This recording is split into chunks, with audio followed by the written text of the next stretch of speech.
पाए जाने वाले जो दर्रे होते हैं उनके बारे में चर्चा की थी। और हमने उस पिछली वीडियो में कुछ थोड़े बहुत हमारी पहाड़ियों के बारे में भी चर्चा की थी, ठीक है ना। इसके आपको भली भांति पता है कि हमने पिछली वीडियो में उदयपुर की जो पहाड़ियां पाई जाती हैं उसके बारे में चर्चा की। उदयपुर में हमने 2 पहाड़ियों की चर्चा की। इसके बाद हम इस वीडियो में अपने अगली जो हमारी अगली पहाड़ियां हैं उनके बारे में चर्चा करेंगे, ठीक है। तो देखिए, हमने अपनी पिछली वीडियो में उदयपुर की 2 पहाड़ियों की बात की थी, ठीक है। वो कौन कौन सी थी? गिरवा जो हमारी गिरवा पहाड़ी, और दूसरी कौन सी थी? मछला मगरा पहाड़ी, ठीक है ना। गिरवा पहाड़ियां किसे कहते थे? तो उदयपुर के चारों ओर जो पहाड़ियां पाई जाती थी उनको क्या बोला हमने? गिरवा पहाड़ी, ठीक है ना। इसके मध्य में जो गिरवा पहाड़ियां होती हैं उनके मध्य में जो हमारी पहाड़ियां पाई जाती है मछली के आकार की, उनको क्या बोला जाता है? मछला मगरा पहाड़ी, ठीक है। इसके बाद हम आगे की जो पहाड़ियां उदयपुर की उनके बारे में चर्चा करेंगे, ठीक है। तो हम राजस्थान की पहाड़ियों की बात कर रहे थे, ठीक है। राजस्थान की पहाड़ियां, ठीक है ना। हम राजस्थान की पहाड़ियों की बात कर रहे थे। तो हमने उदयपुर की 2 पहाड़ियों के बारे में चर्चा की थी, गिरवा और मछला मगरा। इसके बाद हम तीसरी पहाड़ी की बात करेंगे, बिछामेड़ा की पहाड़ियां, ठीक है। बिछामेड़ा की पहाड़ियां, ठीक है। ये बिछामेड़ा की पहाड़ियां कहाँ पर है? तो ये हो जाएंगी उदयपुर में, ठीक है ना। हम उदयपुर की पहाड़ियों की बात कर रहे हैं तो ये कहाँ की हो जाएंगी? उदयपुर की पहाड़ियों में बिछामेड़ा की पहाड़ी को। तो देखिए, यहाँ से माही की,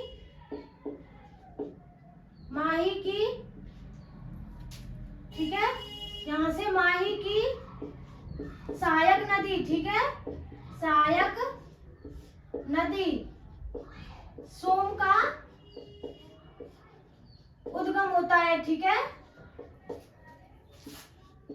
उद्गम होता है। तो देखिए, जो हमारी बिछामेड़ा की पहाड़ियां हैं यहाँ से किसका उद्गम होता है? तो माही नदी की सहायक नदी, जो कि कौन सी है? सोम नदी, उसका यहाँ से उद्गम होता है, ठीक है ना।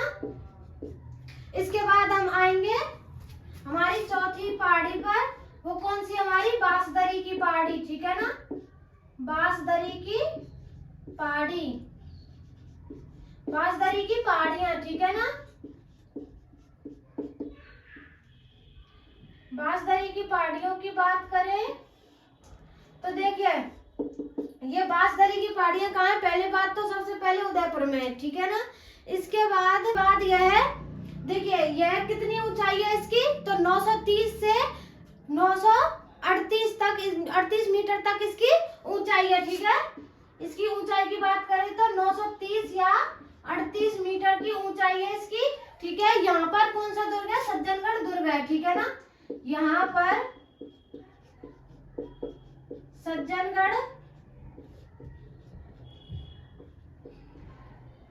सज्जनगढ़ दुर्ग है, ठीक है। दुर्ग है, कौन सा दुर्ग है यहाँ पर? तो इस पहाड़ी पर जो हमारी बांसदरी की पहाड़ियां, इस पर सज्जनगढ़ दुर्ग है। और इस सज्जनगढ़ दुर्ग को ही राजस्थान का ताज कहा जाता है, ठीक है ना। राजस्थान का ताज किसे कहा जाता है? तो सज्जनगढ़ दुर्ग को। और इसको एक नाम से इसे एक और नाम से जाना जाता है। वो कौन सा हमारा? तो राजस्थान का मानसून पैलेस, ठीक है ना। इसको किस नाम से जाना जाता है? राजस्थान का मानसून पैलेस, ठीक है। मानसून पैलेस, एक तो मानसून पैलेस हो जाएगा और दूसरा क्या हो जाएगा? राजस्थान का ताज। राजस्थान का ताज किसे बोला जाता है? सज्जनगढ़ दुर्ग को, जो कहाँ पर है? बांसदरी की पहाड़ियों पर, ठीक है ना। बांसदरी की पहाड़ियों पर हमारा सज्जनगढ़ दुर्ग है, उसको ही राजस्थान का मानसून पैलेस और ताज कहा जाता है राजस्थान का, ठीक है ना। और एक हो गई हमारी बिछामेड़ा की पहाड़ियां, ठीक है। इसके बाद आते हैं गोगुंदा की पहाड़ियों पर, ठीक है। गोगुंदा की पहाड़ियां, गोगुंदा की पहाड़ियां, ठीक है ना। गोगुंदा की पहाड़ियों से एक नदी का उद्गम होता है, कौन सी नदी का? आयड़ नदी का, ठीक है, आयड़ नदी का उद्गम होता है, ठीक है, उद्गम होता है, ठीक है। यहाँ से किसका उद्गम होता है? आयड़ नदी का, ठीक है ना। आयड़ को ही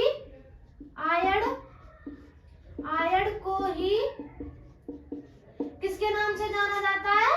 बेड़च नदी के नाम से, ठीक है, बेड़च के नाम से जाना जाता है,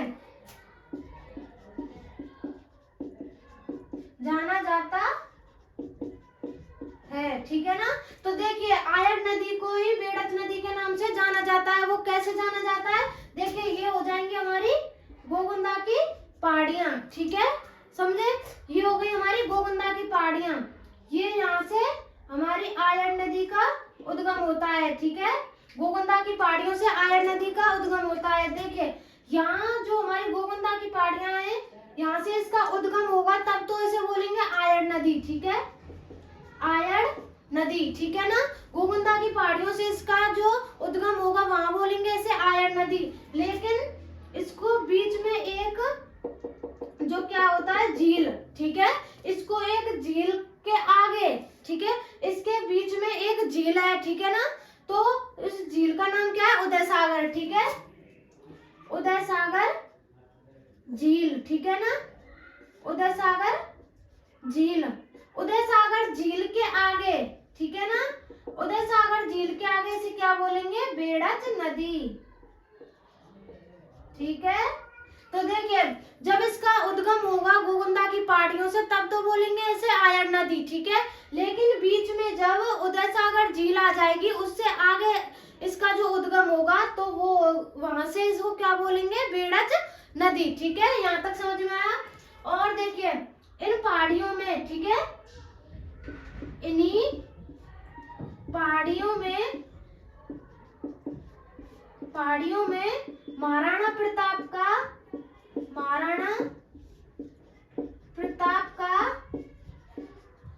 राज तिलक हुआ था, ठीक है, राज तिलक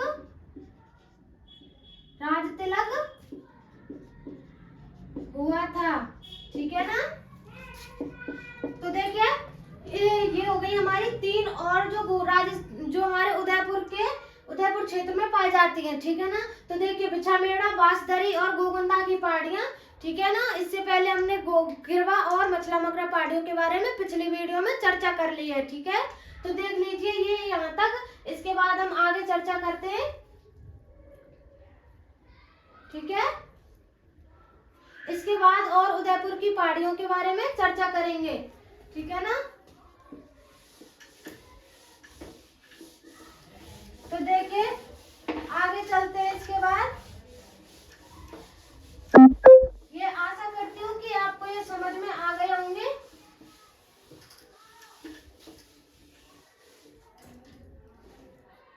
ये हुई हमारी उदयपुर की पहाड़ियां, ठीक है। इसमें उदयपुर की और पहाड़ियों के बारे में चर्चा करेंगे, ठीक है। तो देखिए इससे आगे हम और अपनी जो उदयपुर की पहाड़ियां उनके बारे में चर्चा कर लेते हैं, ठीक है ना। इसके बाद आएगी हमारी कौन से नंबर की? 7वें नंबर की मोती महल पहाड़ियां, मोती मगरी, ठीक है, मोती मगरी, ठीक है ना। मोती मगरी पहाड़ियों को क्या बोला? मोती मगरी पहाड़ी कहाँ पर है? उदयपुर में, ठीक है। ये आपको पता है कि उदयपुर में है, ठीक है ना। यहाँ पर इसी मोती मगरी पहाड़ियों पर जो महाराणा प्रताप की स्मारक बनी हुई है, ठीक है ना। महाराणा प्रताप की स्मारक किस पे बनी है? मोती मगरी पहाड़ियों पर। और इन पहाड़ियों पर ही मोती महल भी बना हुआ है, ठीक है ना।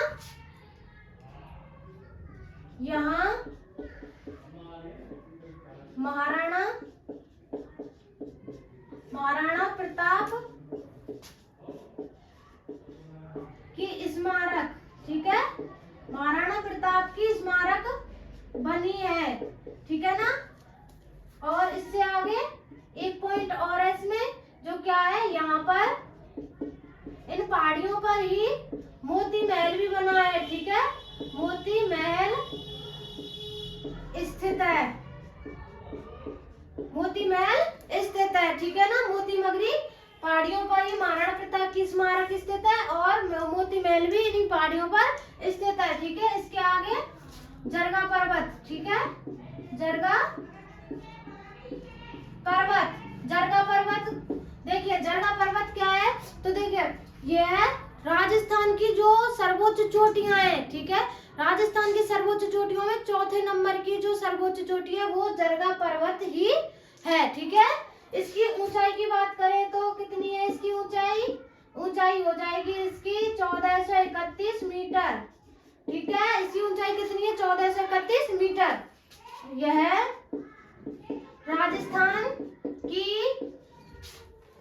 सबसे, ठीक है, सॉरी, यह राजस्थान की चौथी, ठीक है, चौथी सबसे ऊंची चोटी है।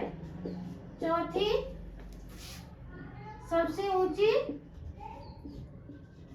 चोटी है।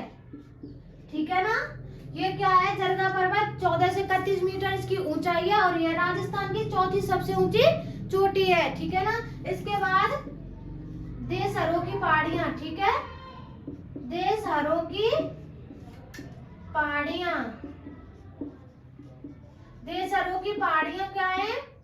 तो देखिए इसके नाम से ही आपको पता चल जाएगा, देशहरों। ठीक है, हरा भरा क्षेत्र। ठीक है ना, तो देखिए जो हमारा जरगा पर्वत है और रागा पर्वत है, इनके मध्य जो पहाड़ियां पाई जाती हैं, ठीक है, रागा पर्वत और जरगा पर्वत के मध्य जो पहाड़ियां पाई जाती हैं, ठीक है ना, पहाड़ियां पाई जाती हैं, ये तो आप सबको पता है। ठीक है ना, लेकिन वो सदा हरी भरी रहती हैं। ठीक है, इसी कारण इन्हें देशहरों की पहाड़ियां बोला जाता है। ठीक है, तो देखिए जरगा पर्वत व रागा पर्वत। ठीक है, रागा पर्वत, जरगा पर्वत व रागा पर्वत के मध्य स्थित, ठीक है, मध्य स्थित पहाड़ियां क्या है? मध्य स्थित पहाड़ियां जो वर्ष भर हरी भरी रहती है। ठीक है, वर्ष भर हरी भरी रहती है, हरी भरी रहती है। उन्हें क्या बोला जाता है?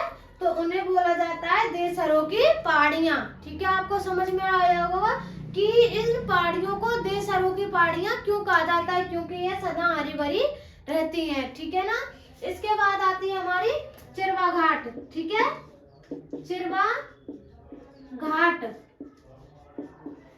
ठीक है, चिरवा घाट पहाड़ियां, यहाँ से एक एनएच राष्ट्रीय राजमार्ग गुजरता है, वो कौन सा है? यहाँ से इन पहाड़ियों के मध्य से NH 58, ठीक है, NH 58 राष्ट्रीय राजमार्ग गुजरता है। राष्ट्रीय राजमार्ग गुजरता है। ठीक है, तो देखिए NH 58 कहाँ से गुजरता है? तो वो गुजरता है चिरवा घाट पहाड़ियों से। ठीक है ना, यहाँ पर एक चिरवा सड़क सुरंग भी बनी हुई है। ठीक है ना, यहाँ पर एक चिरवा सड़क सुरंग भी बनी हुई है। ठीक है, सड़क सुरंग भी बनी हुई है। ठीक है ना, यहाँ पर एक चिरवा सड़क सुरंग भी बनी हुई है और यहाँ से 58 राष्ट्रीय राजमार्ग गुजरता है। ठीक है ना, ये और को देखो, ये हो गई हमारी मोती मगरी, जरगा पर्वत, देशहरों की पहाड़ियां और चिरवा घाट पहाड़ियां। इनके बारे में मैंने आपको बता दिया है। ठीक है, यहाँ तक आप देख लीजिए, इसके बाद हम आगे चर्चा करते हैं उदयपुर की पहाड़ियों के बारे में। ठीक है ना, तो देख लीजिए। तो चलो आगे चलते हैं।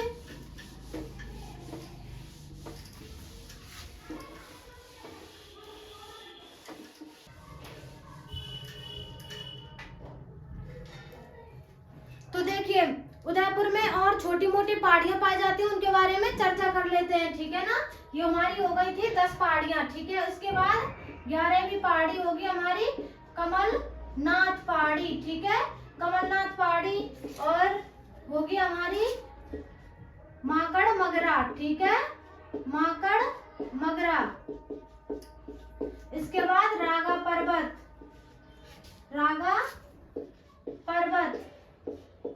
इसके बाद आ जाएगी हमारी दोनिया, ठीक है, दोनिया पहाड़ियां, ठीक है ना। दोनिया पहाड़ियों के बाद आ जाएगी सायरा, ठीक है, 14वीं सायरा, सायरा पहाड़ी, ठीक है ना। सायरा पहाड़ी के बाद में आएगी हमारी नागपानी, नागपानी। इसके बाद लीलागढ़, लीलागढ़। लीलागढ़ के बाद में ये हो गई हमारी माकड़ मगरा, रागा पर्वत, दोनिया, सायरा, नागपानी, लीलागढ़। और इसके बाद कोटड़ा, ठीक है,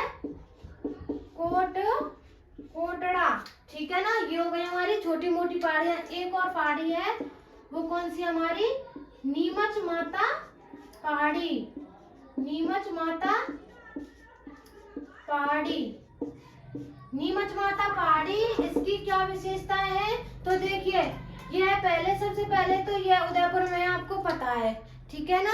तो देखिए यहाँ पर नीमच माता का मंदिर है, ठीक है ना, नीमच माता का मंदिर है, ठीक है। किसका मंदिर है? नीमच माता का मंदिर है, ठीक है। नीमच माता पहाड़ी से आप ये तो अनुमान लगा सकते हैं कि यहाँ पर नीमच माता का मंदिर है। लेकिन देखिए, जो नीमच माता का मंदिर है, यहीं पर राजस्थान का छठा रोपवे लगाया है, ठीक है ना। छठा रोपवे कब लगाया? 2024 में, ठीक है ना।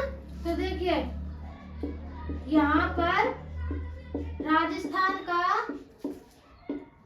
छठा रोपवे, ठीक है, छठवां रोपवे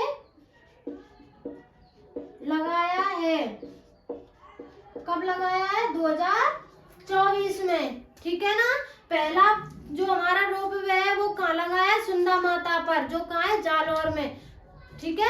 दूसरा कहाँ लगाया गया है रोपवे हमारा? तो दूसरा लगाया गया मनसापूर्ण करणी माता पर लगाया गया है, ठीक है ना। इसके बाद हम ये हो गई हमारी उदयपुर की पहाड़ियां। इसके बाद जो राजसमंद की पहाड़ियां, उनके बारे में चर्चा कर लेते हैं, ठीक है ना। देखिए यहाँ हो जाएगी हमारी राजसमंद की पहाड़ियां, राजसमंद की पहाड़ियां, ठीक है। हम इनको जिले अनुसार पढ़ेंगे ताकि हमको याद करने में दिक्कत ना हो, ठीक है ना।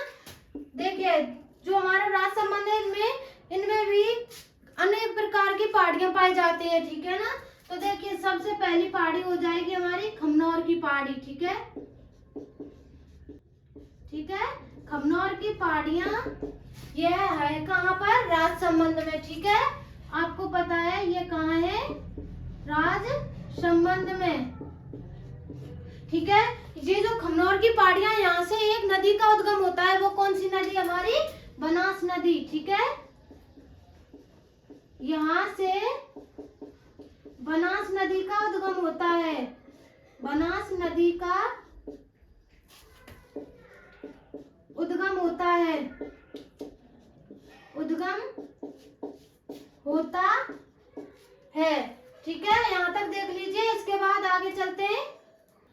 तो देखिए आगे चलते हैं, राजसमंद की और पहाड़ियों के बारे में चर्चा कर लेते हैं थोड़ी सी।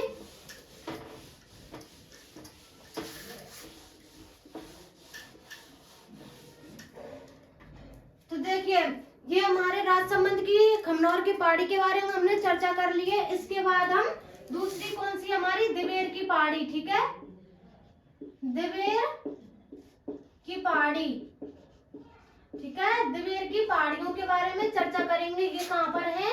तो राजसमंद में, राजसमंद में तो ये है, ठीक है। लेकिन इनसे ये कौन सी नदी का उद्गम होता है? यहाँ से एक नदी का उद्गम होता है। वो कौन सी नदी है? हमारी कोठारी नदी, ठीक है, कोठारी नदी। नदी का उद्गम होता है, नदी का उद्गम होता है। ठीक है, कौन सी नदी का? कोठारी नदी का। और खमनौर से किस नदी का उद्गम होता है? बनास नदी का। ठीक है, इसके बाद तीसरी नदी कौन सी जो पहाड़ी हमारी तीसरी पहाड़ी हो जाएगी हमारी की। ठीक है, बिजराल गांव की पहाड़ी। ठीक है, बिजराल गांव की पहाड़ियों से किस नदी का उद्गम होता है? तो खारी नदी का। ठीक है, राजसमंद में है, राजसमंद में। और यहाँ से किस नदी का उद्गम होता है? यहाँ से खारी नदी का उद्गम होता है। ठीक है, खारी नदी का उद्गम होता है, उद्गम होता है। ठीक है, एक पहाड़ी और हमारी कौन सी है? नील हिमवंत। ठीक है, नील हिमवंत, या फिर इन पहाड़ियों को क्या कहा जाता है? हेमकूट।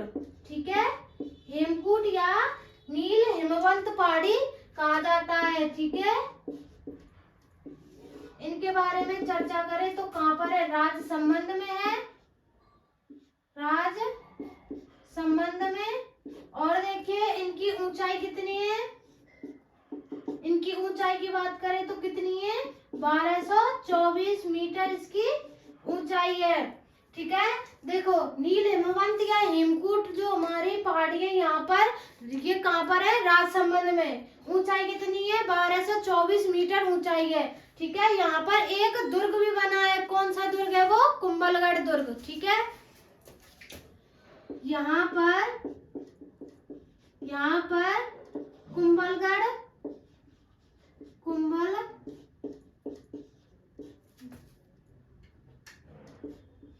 कुंभलगढ़ दुर्ग भी स्थित है।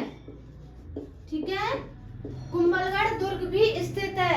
और इस कुंभलगढ़ दुर्ग को यूनेस्को सूची में शामिल किया गया है। कब किया गया था? 2013 में। ठीक है ना, जो हमारा कुंभलगढ़ दुर्ग है इसको यूनेस्को